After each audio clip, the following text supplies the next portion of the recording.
Hello friends, my name is Roscoe Bindleton, and in our last episode we began our quest for answers. I committed murder multiple times, but I also brought some people back to life, and everything is about balance. Today we're going to explore the Emerald Grove, a druid enclave devoted to the balance of nature.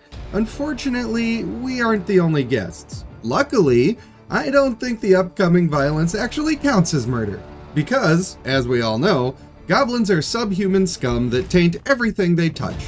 And I'm not looking to have a touched taint today. But before you get carried away, no, I don't just hate them because of how they look. It's also how they smell. We could have easily just walked away and moved on to a settlement without an active race war, but I thought it would be best to involve myself immediately. It's easier to train yourself how to kill when the killing is technically justified. I was distracted by the dazzling bravado of the adventurer Will. And by dazzling bravado, I mean I was impressed by how far this man was able to shove his head up his own poop cutter.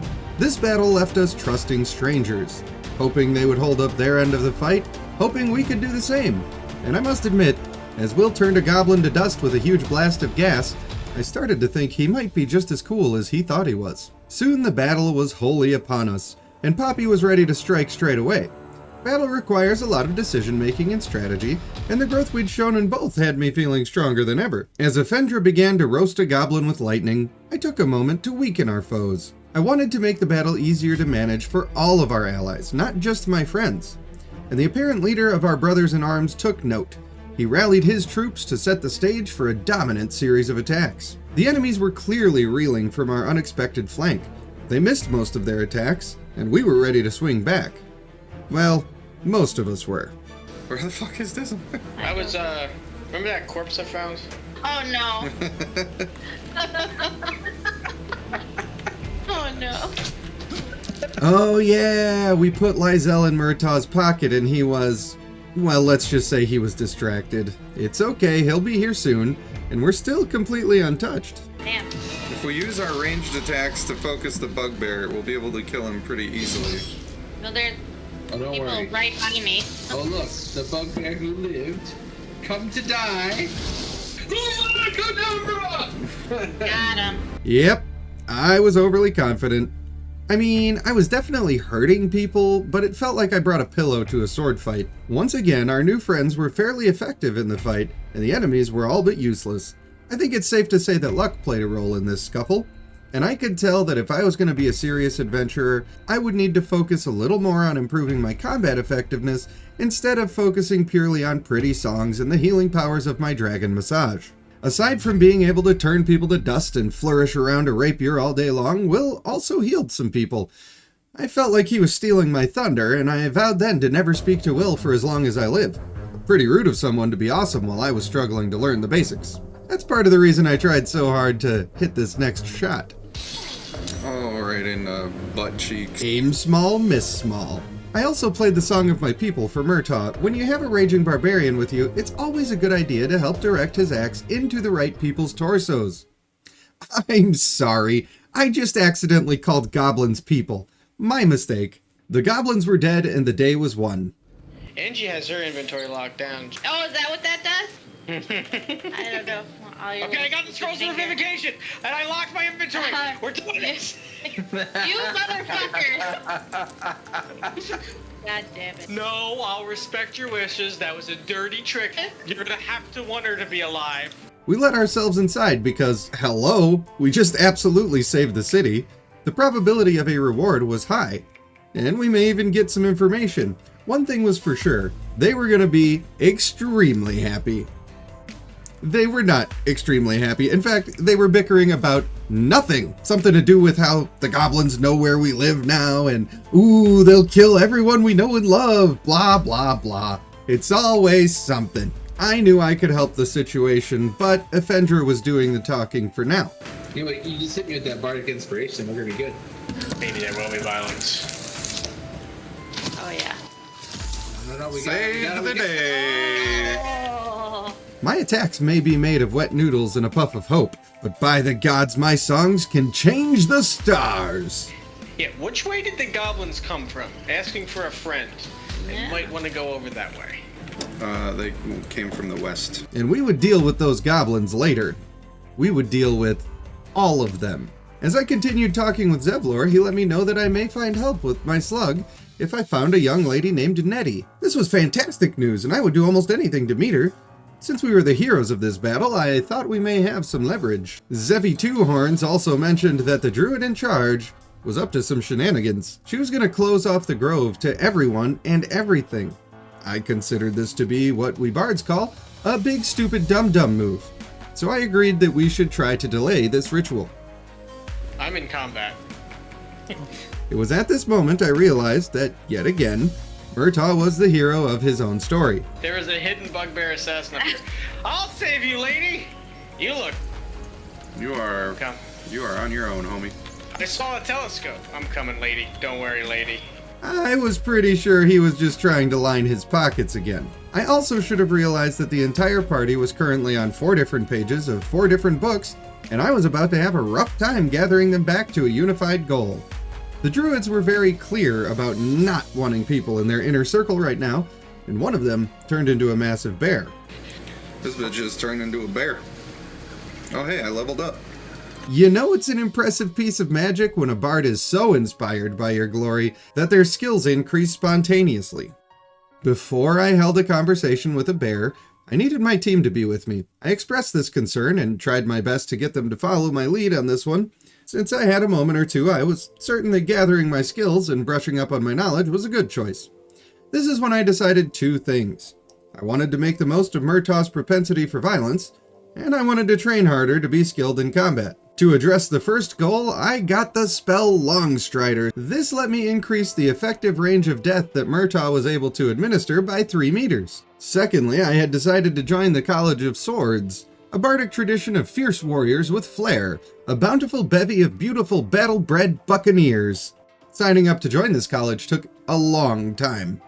And after that literal 20 minutes, my team was still nowhere to be seen. At this point, I was sure that I was being pranked. I don't have enough to buy a scroll resurrect. Jeff, do you want to pull our money? Yeah, how much is it? 200 something for one of them. Maybe Do you guys want me to wait to talk to this person? Oh, yeah, no, because I put it in, Mike, I put all the gold in your inventory.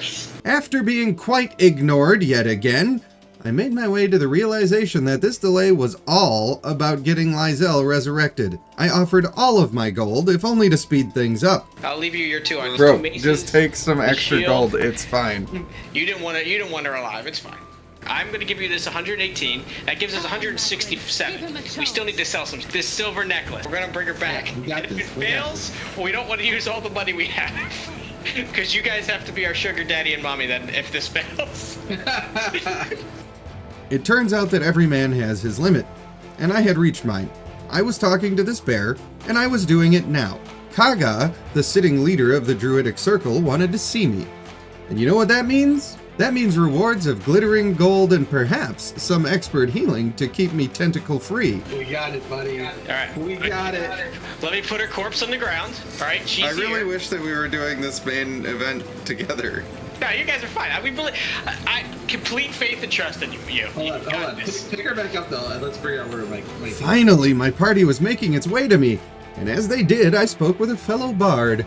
I showed him professional courtesy, and we talked extensively about goblins, and apparently they worship something called the Absolute. However, listening to Volo speak was an absolute pain. 1 star. I really want to kill this guy. Now what we're looking for is somebody named Kagha. Alright, but first we gotta res. This is their sacred inner circle, by the way. Hold on, Yeah. we should go right in the... I had to make the right dialogue selections to be able to actually even come here. Yes, But there let's go isn't- right on the altar. Right on this Okay, fucking altar. can we quick save first? I'm gonna wave my hands in the air. Reserbonius. First, my team forced me to wait for an inordinate amount of time. Then, when they finally agreed to come with me, they performed a classic bait-and-switch tactic. And on top of everything else, they were now going to defile the sacred inner circle of the druids while they were doing their most revered ritual. I was fuming. I called my...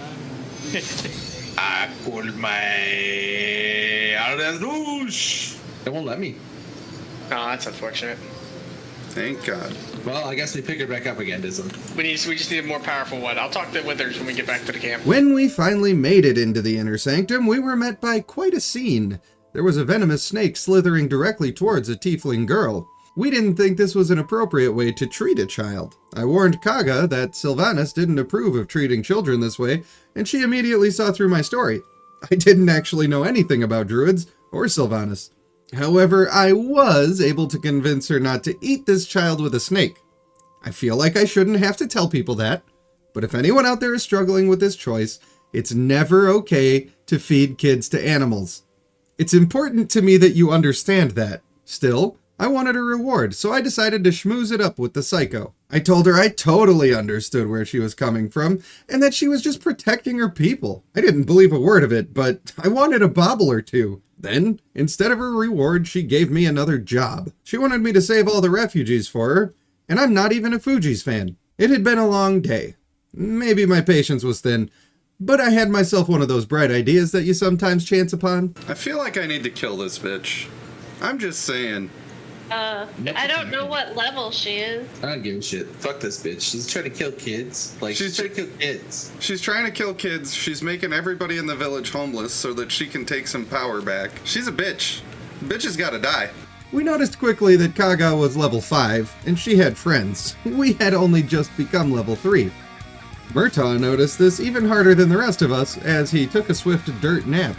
Spells and arrows flew around the room, and I took that moment of chaos to sneakily heal Murtaugh as much as I could. An angry druid tried to break Effendra's concentration to stop him from tasing Kagha, but Effendra's single-minded focus was on killing Kagha, and she was able to maintain her concentration. Kagha wasn't able to land a strike on Murtaugh, which was amazing for the team. However, Murtaugh's axe was now in the grass, which was not amazing for the team. I used my bard magic to ensure that Murtaugh and I felt as heroic as possible. Then, that saucy little jelly roll of a druid superheated my weapons, and I dropped them. Luckily, she missed her more damaging attacks. In fact, most of us were missing our attacks in this battle, and that needed to change fast, so I further inspired Murtaugh with the jaunty, accuracy-based tune. Unfortunately, we didn't understand the dire situation that the heated weapon caused for us.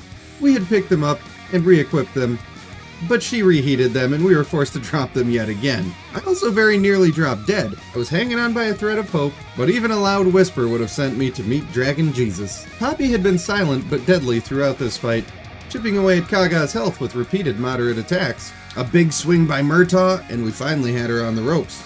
Maybe I should have tried to finish her off, but I decided to heal myself first. You have to take care of yourself before you can take care of others. You do well to remember that. Oh look, I'm dead. My friends had it covered though. They killed that evil witch and brought me to my feet, and now we'd take our reward whether she liked it or not. Let this be a warning to you all that you better leave the kids alone, or we're coming for you. There probably was a fight going on outside. I think we need a long rest here, but then there's plenty of rooms around that we could get to stealing. But we would later find out that this rest was a huge mistake. Back at camp, I decided to have a talk with Shadowheart. Maybe it's because I have a thing for goth girls. This isn't the tadpole I'm speaking to, is it? The personality seems a little lacking.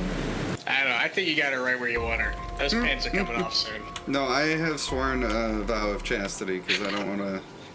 Okay, see good. the scaled dick. Then let me go give it a shot. I maintained that I was just trying to be nice. As we slept, a disturbance took place that eventually caught all of our attention. The vampire tried to suck you. We pretended to stay asleep as we watched. Effendra was approached by Astarion, and he had quite nefarious intentions. He was going to suck her blood. However, Effendra turned the worm on him and looked deep into his brain. She saw that he was a vampire who mostly ate rats when his master would let him, and when Astarion asked to take a sip from Effendra, we knew the fight was about to start. Except for the fact that Effendra let him do it? What are you thinking? It was all starting to add up now. The necromancy spells, the chronic attempts to turn Lysel into an undead, and now accepting a dark pact with a vampire. Effendra was no ordinary wizard. She was searching for power in the darkest recesses of magic. However, Effendra had been like a big sister to me for what seems like my whole life. Can I abandon her now? And can she be trusted to wield such dangerous and dark power? We couldn't afford to make that choice now, but one thing was for sure. I was keeping my eye on her from now on. She was barely able to stop Astarion before he drained her completely. Creep? I called it from the beginning. He's a big old creep. So, when exactly do you become a vampire? Because you're glowing red there. You are bloodless. Bloodless. You guys like my worst hat ever? You can hide it. You kidding? It doesn't do anything to benefit me. I put it on to look stupid. Oh, you like it? That's right. We very quickly lost our jovial attitude when we headed back to the Emerald Grove. This was bad. We'd lost our chance at finding Nettie, who could possibly have healed us. We lost our only vendor. We lost any hope of saving the grove from itself or the goblins. I'm gonna file this one under oopsies and continue on with my life. I just need to bring back my lady here. So, Part of mission. we're gonna spend a lot of our money on this. No. We're doing it. You already have. Me and Dism are doing it. So we don't care. We're figuring it out. And I guess we're still on this Lysel thing. Drop her. Drop it like that. Luckily, Team Keeper Dead is winning, and the resurrection did not work. That didn't stop him from trying. Effendra decided to make Murtaugh giggle uncontrollably with a spell, and we're just gonna have to hope that that was capricious and not malicious. I suppose it's good to end a story on a laugh instead of focusing on the fact that we doomed an entire city to imprisonment and solitude. One thing was for sure, we knew that to the west of here was a hive of goblins, and we intended to find them and wipe them off the face of Faerun. But that's a story for the next episode. If you enjoy these videos, you can catch me on Twitch Tuesdays and Thursdays at 5 p.m. Central Time. The link is in the description. For now, I want to thank you for watching. I have been Rage Panda 1, and I will see you in the next one.